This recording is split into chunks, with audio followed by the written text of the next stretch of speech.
তো বন্ধুরা দেখুন আমি ফুচকা ভেজে নিয়ে চলে এসেছি। ফুচকাগুলো দেখুন এইরকম করে ভাজতে হবে, লাল লাল করে।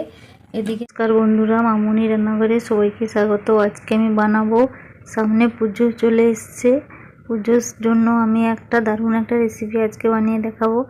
বানাবো ফুচকা একেবারে দোকানের মতো আলু মাখাও করব, আর দোকানের মতো খেতেও হোক। ফুচকা বানানোর জন্য আমি কী নিয়ে নিয়েছি, এই নিয়েছি সুজি এক বাটি নিয়েছি ময়দা, আর দিকে নিয়েছি আটাটা যেন খুবই ভালো আটা হয়, তাহলে ভালো হবে।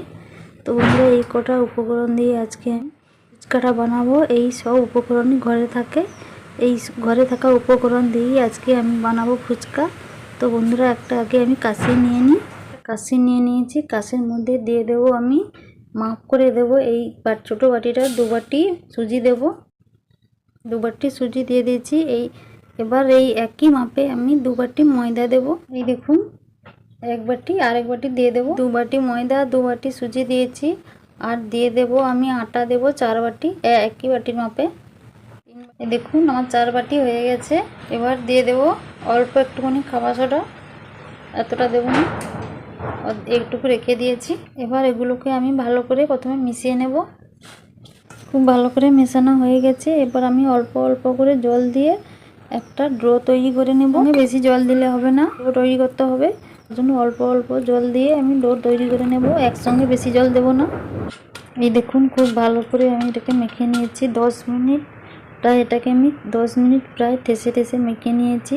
আর মাখাটা কীরকম মেখেছি দেখুন, কতটা শক্ত। খুব শক্ত করে মাখতে হবে, শক্ত না করে মাখলে পরে ভালো হবে না, তার জন্য আমি শক্ত করে মেখে নিয়েছি। এবার এটাকে আমি রেখে দেব, ঢেকে থেকে 20 মিনিট ঢেকে রেখে দেব, তারপরে আমি বানাবো। 10 মিনিট পরে আমি আরও 5 মিনিট ঠেসে নিয়েছি। রুটির সাইজের 5টা ডো তৈরি করে নিয়েছি। এইবার এগুলোকে একটা একটা করে আমি বেলে নেব। চাকতি নিয়ে নিয়েছি, এর মধ্যে আমি অল্প তেল মাখিয়ে দেবো, বেশি দেবো না, লেগে যাবে, তার জন্য অল্প করে তেল মাখিয়ে দেবো। ঠিক আছে, এবার একটা ডো নিয়ে পাতলা করে আমি রুটির মতো বেলে নেব। ভালো করে পাতলা করে বেলতে হবে, না হলে পাতলা না হলে তাহলে ভালোভাবে ফুলবে না। তো এটাকে আমি বেলে নেব। আমি পাতলা করে একটা বড় রুটি তৈরি করে নিয়েছি। এবার একটা শিশির আমি ঢাকনা নিয়ে নিয়েছি। এই ঢাকনা দিয়ে আমি ফুচকা রাখার তৈরি করে নেব ছোটো ছোটো করে।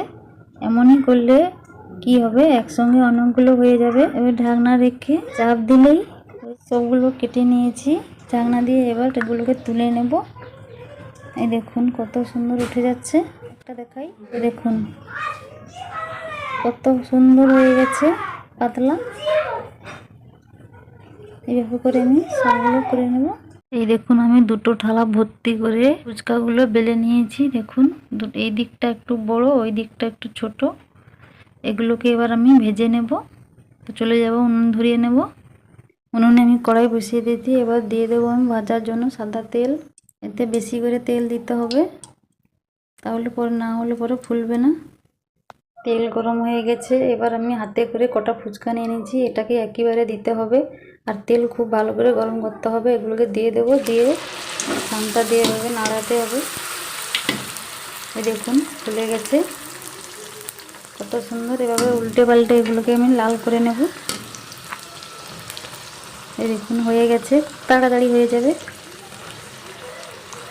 এবার নামিয়ে নেব। আরও একবার এইভাবে দিয়ে দেব।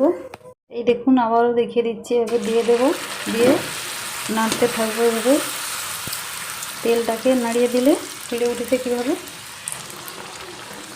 দেখুন। এভাবে ভালো করে ভাজা ভাজা হয়ে গেলে এগুলোকে নামিয়ে নিতে হবে। আর এইভাবে করে আমি সবগুলো ভেজে নেব। তো বন্ধুরা দেখুন আমি ফুচকা ভেজে নিয়ে চলে এসেছি। ফুচকাগুলো দেখুন এইরকম করে ভাজতে হবে, লাল লাল করে।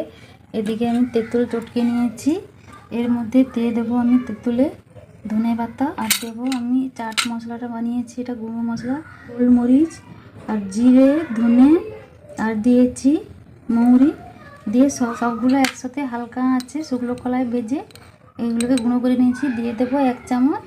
আর দেবো এতে শুকনো লঙ্কা, সেটাকেও শুকনো কলায় ভেজে নিয়েছি, দিয়ে দেবো। আর দেবো বিট নুন, এটাকেও দিয়ে দেবো আমি একটুখানি টক জলের মধ্যে দিয়ে দেবো একটুখানি নেবু, গন্ধরাজ লেবু দিয়েছি, তাহলে পরে গন্ধটা ভালো লাগবে। আর এদিকে দেখুন দিয়েছি আমি আলু ম্যাশ করে নিয়েছি, আর ফুচকাগুলো ফুলেনি, চিপস হয়ে গেছে, সেগুলো আমি গুঁড়ো করে নিয়েছি। নিয়ে কাঁচা ছোলা, এতেও আমি দিয়ে দেবো কাঁচা লঙ্কা, ধনেপাতা কুচি, আর দেবো শুকনো লঙ্কা গুঁড়ো, আর দেবো পেঁয়াজ কুচি, আর দেবো ওই যে ভাজা মশলাটা দিয়ে দেবো, আর দেবো বিট লবণ। একবার ভালো করে ম্যাশ করে নেব। এই দেখুন খুব ভালো করে আমি ম্যাশ করে নিয়েছি। তো হয়ে গেছে, এবার ফুচকা খাবার জন্য রেডি। টক জল আর আলু মাখা রেডি হয়ে গেছে। এবার আমি একটা ফুচকা নিয়েছি, এইভাবে এই মাঝখানটা ভেঙে দেবো, আর উল্টো দিকে আলু মাখা দিয়ে টক জলে ডুবিয়ে নিলে নিয়ে উপরে দিলে হয়ে যাবে।